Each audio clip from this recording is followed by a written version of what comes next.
Hey, I'm Jason Hammond, and today I want to walk you through texture matching a drywall repair. Not the whole job, but the teaser version. Enough that you can decide whether you're going to blend this patch in, or whether every guest in your house is going to see it for the next 10 years. Here's the scene. You patched a hole in the wall, you sanded it smooth, you painted over it, and in certain afternoon light, that patch catches the eye like a flag, because the wall around it is textured and the patch is flat. A flat patch on an orange peel wall, or a knockdown wall, or a popcorn ceiling will always show. The fix is matching the texture. That's the last step. Before you buy anything, confirm the texture.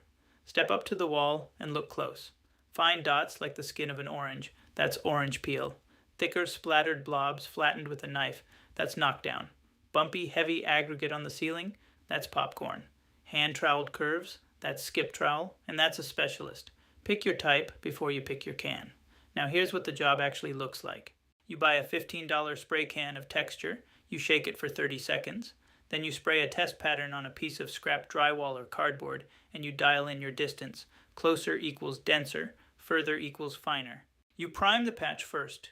Then you spray in short bursts from 12 to 18 inches away, overlapping the patch by 6 inches onto the surrounding wall so the edge disappears. If it's knockdown, you wait 5 to 15 minutes until the droplets are tacky but not set, and you drag a wide drywall knife across to flatten the tops.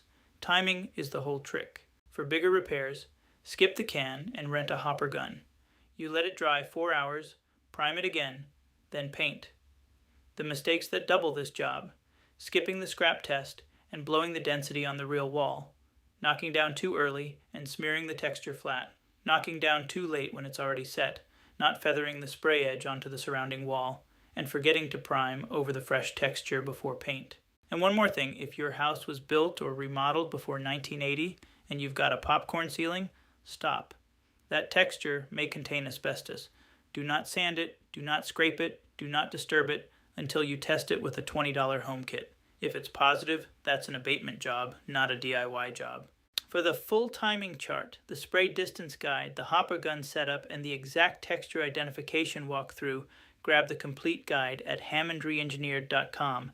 That's hammondreengineered.com. I'll see you in the book.